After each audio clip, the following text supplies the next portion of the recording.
Olá, meus lindos! Bora então para agora a aula de poluição atmosférica. Beleza? Ó, que imagem, mano. Poluição atmosférica. Bora lá então. Primeiro, vamos aqui para dentro da poluição atmosférica, né? Nós vimos lá na aula anterior, o tópico 3 é poluição, então aqui 3.1, poluição atmosférica. Beleza? Se você estiver colocando no seu caderno, então, ó, 1, eu coloquei lá na outra, eu coloquei 1, população humana, 2, extinção de espécies, 3, poluição. 3.1, poluição atmosférica. Perfeito? Então aqui, o gás carbônico ele é liberado pela queima de combustíveis fósseis, pela queima de florestas, não é? Até mesmo pela decomposição, você pode liberar CO2, tudo bem? Então, o CO2, ele é um dos caras aqui, um dos vilões em relação ao aumento do efeito estufa. Perfeito? E quais são os gases do efeito estufa? Metano, liberado, por exemplo, pelas bufas das vacas, beleza? Por lixão a céu aberto, né? Óxidos de nitrogênio, óxidos de enxofre, e um que todo mundo tem medo de marcar, vapor d'água, também é um gás do efeito estufa, tá? É um gás do efeito estufa. O CFC, entre vários outros. Agora, o que eu preciso que você saiba? Quando a gente fala em efeito estufa, é óbvio que vem à sua cabeça, meu Deus, nós estamos acabando com o nosso planeta. É claro que o efeito estufa, em excesso, ele é um problemão, beleza? Só que você tem que entender o seguinte, primeira coisa que tem que ficar claro na sua cabecinha, pequeno gafanhoto, tem que ficar claro que o efeito estufa, ele é um fenômeno natural. Como? Novamente, ele é um efeito natural, beleza? Ele é um fenômeno natural, só que ele é intensificado pelo homem. Se não existisse o efeito estufa, por exemplo, tá? A Terra ia estar congelada a aproximadamente menos 15 graus, que é incompatível com a vida que nós temos aqui hoje. Beleza? Então, o efeito estufa é um fenômeno natural intensificado pelo homem. E como que procede o efeito estufa? Por exemplo, aqui nós temos os gases do efeito estufa. Aqui. Beleza? Então, a radiação solar, ela entra na atmosfera, a radiação solar, olha só, a radiação que chega, na verdade, parte dela entra na atmosfera, parte dela reflete, parte dela entra na atmosfera e reflete, perfeito? Então, ó, parte chega até a atmosfera e parte dela reflete. Aí, meus queridos, eu queria que você entendesse o seguinte, essa luz é absorvida, essa luz aqui, ela é absorvida pela superfície, tudo bem? E ela irradia a porção do espectro, não é? Ela irradia o infravermelho. Então, o infravermelho, ó, ele chega, ele entra na atmosfera, beleza? E o infravermelho que é irradiado pela Terra, pela superfície, ele normalmente ele é retido nos gases e ele vai fazendo esse processo aqui, então, promovendo o efeito estufa. Parte dele pode escapar, mas ele fica se mantendo aqui. Quanto maior a quantidade de gases que retém esse calor, beleza, maior vai ser a temperatura do planeta. Tudo bem? Então, olha, a luz ela entra, é absorvida e a Terra irradia o infravermelho. E é esse infravermelho que mantém a temperatura da Terra. Se vocês se lembram, o espectro visível da luz é entre 400 e 700 nanômetros. Acima de 700, infravermelho. Abaixo de 400, ultravioleta. Perfeito? Outro problema aqui também com a combustão, não é? É a chuva ácida. Tudo bem? A chuva, para ser considerada ácida, ela tem que ter um pH menor que 5,6. Tudo bem? É que a chuva normal, ela é levemente ácida, porque, deixa eu ver se eu tenho aqui em algum lugar, não, porque a água, nossa senhora, desculpa pessoal, ó, a água, ao combinar com o CO2, ela vira ácido carbônico. Então, a chuva, ela já é levemente ácida. Só que, com a combustão dos combustíveis fósseis, porque combustíveis fósseis não é só hidrocarboneto que tem lá, não é? Porque lá não foi decomposto completamente. Então, lá você tem resquícios de aminoácidos, não é? De proteínas, de outros componentes como ácidos nucleicos. Então, na combustão disso, você vai liberar óxidos de enxofre, aqui óxidos de enxofre e óxidos de nitrogênio. Beleza? Esses óxidos de enxofre e de nitrogênio que são liberados pelos escapamentos dos carros, que são liberados pelas indústrias, eles ao combinarem com a água, eles formam ácidos como ácido sulfúrico, ácido sulfuroso, ácido nítrico, beleza? O ácido carbônico. E quando esses ácidos eles caem sobre a superfície, perfeito, eles prejudicam os humanos, ele torna o solo ácido, ele torna as águas ácidas, matam as plantas, beleza? Devido à presença dessa acidez. Por exemplo, olha só, aqui foi uma chuva ácida que aconteceu na Carolina do Norte, matando todas essas plantas, beleza? Lembrando que a chuva ácida ela vai estragar carro, ela vai estragar as edificações. Por exemplo, aqui olha só essas esculturas, beleza? Essa escultura aqui é bem interessante, é do Castelo Herten, na Alemanha. Essa primeira foto aqui, ela foi tirada em 1908. Agora, em 1969, olha só como é que está a mesma imagem. Isso aqui é por quê? Devido à chuva ácida. Perfeito? Devido à chuva ácida, tá bom? Agora, nós temos aqui o monóxido de carbono. O monóxido de carbono, beleza? Ele é liberado pela combustão incompleta, tá? De combustíveis fósseis. O cigarro libera isso, tá bom? E qual que é o grande problema? Olha só, aqui eu tenho o oxigênio. O oxigênio, quando ele se liga com a hemoglobina, ele forma a oxihemoglobina, que é uma ligação reversível. Quando o dióxido de carbono, ele se conecta, ele se liga à hemoglobina, ele forma a carbohemoglobina, que é uma ligação reversível. Problemão do monóxido de carbono, ele faz uma ligação irreversível com a hemoglobina. Lembrando que a hemoglobina é quem transporta os gases, né? Hemoglobina, formando a carboxihemoglobina. Coloca um ponto de exclamação nisso aqui, porque isso aqui é importante. A carboxihemoglobina.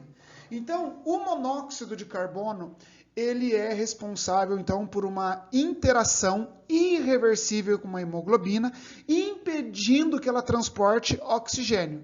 E aí que mora o perigo. Por quê? Ele é um gás incolor, então você não vê. Ele é inodoro, não tem cheiro.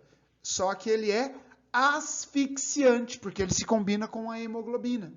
Perfeito? Às vezes, vazamento de gás em sistemas de aquecimento leva famílias à morte. Beleza? Aconteceu em 2019 algumas famílias que morreram intoxicadas por monóxido de carbono presas em apartamentos. Beleza?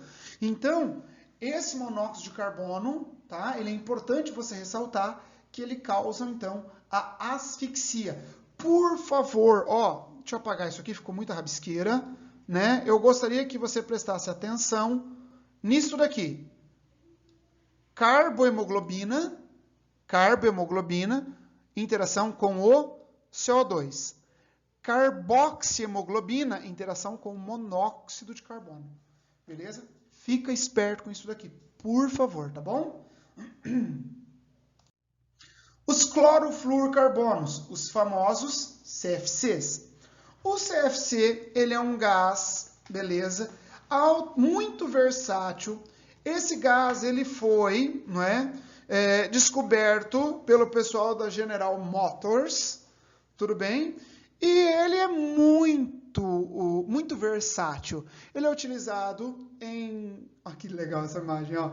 Os suspeitos. Ele é utilizado, por exemplo, em extintores, ar-condicionado, geladeira, em sprays que liberam aerosóis, tudo bem? É utilizado para produzir isopor, tá?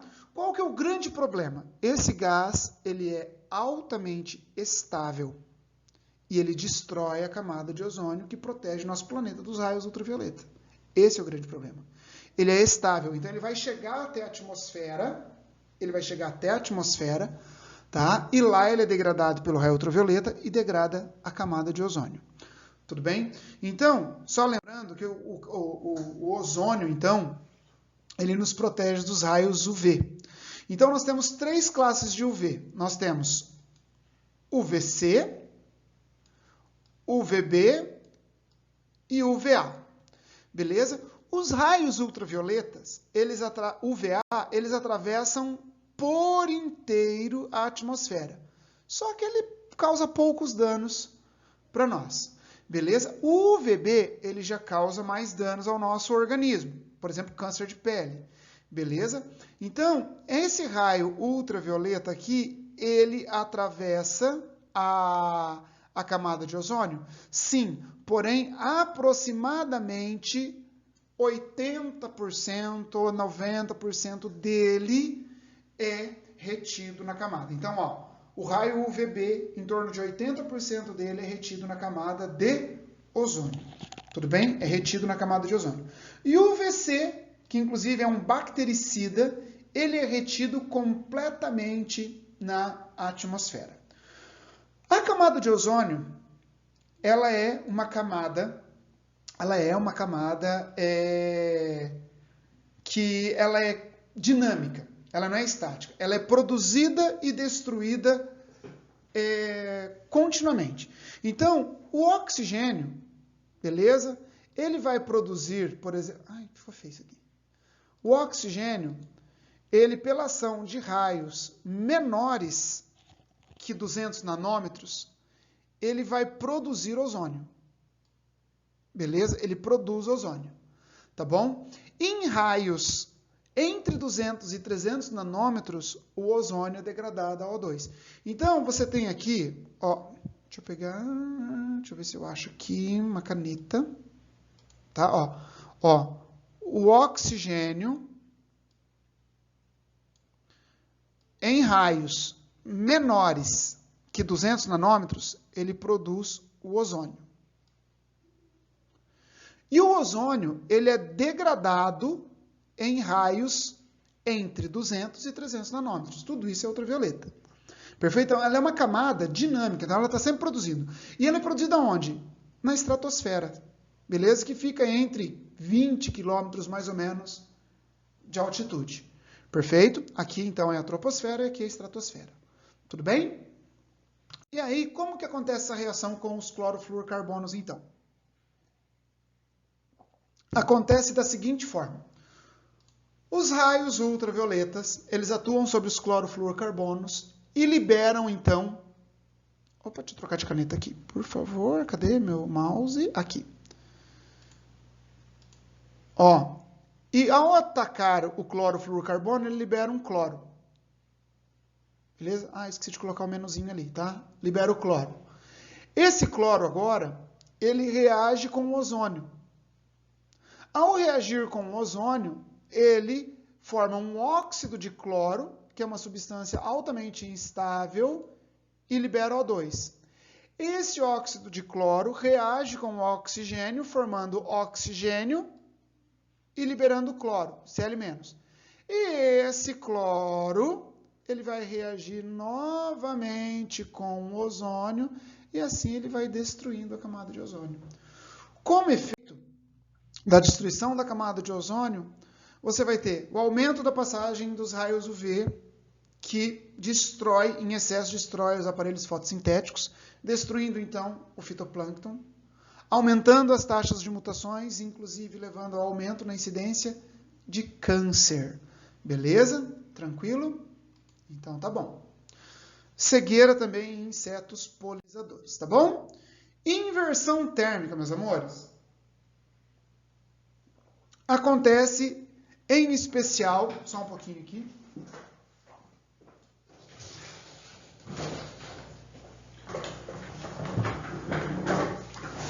Ocorre nos meses mais frios, beleza? Em uma condição normal, tá? Os raios solares, eles atingem a superfície, aquecem a superfície que vai irradiar o calor.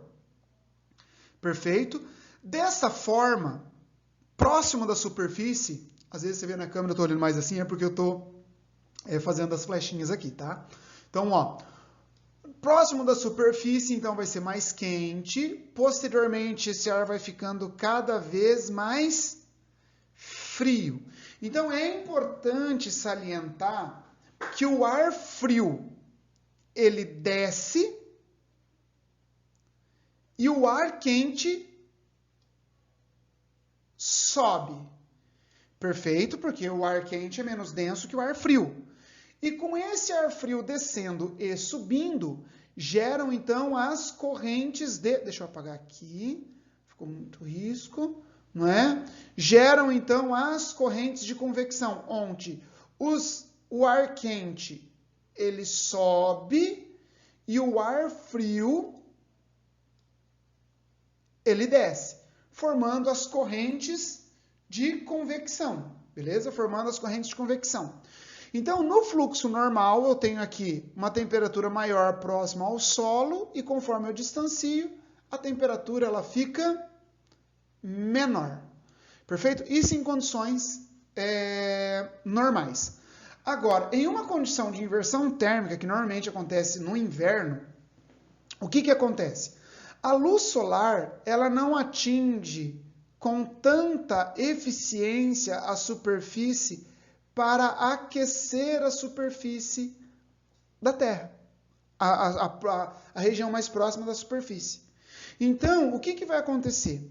Vai ocorrer uma inversão nessa camada de ar quente. Então, próximo do solo eu tenho uma camada fria, aí depois eu tenho uma camada de ar quente e uma camada de ar frio. Então, por isso que é chamado de inversão térmica.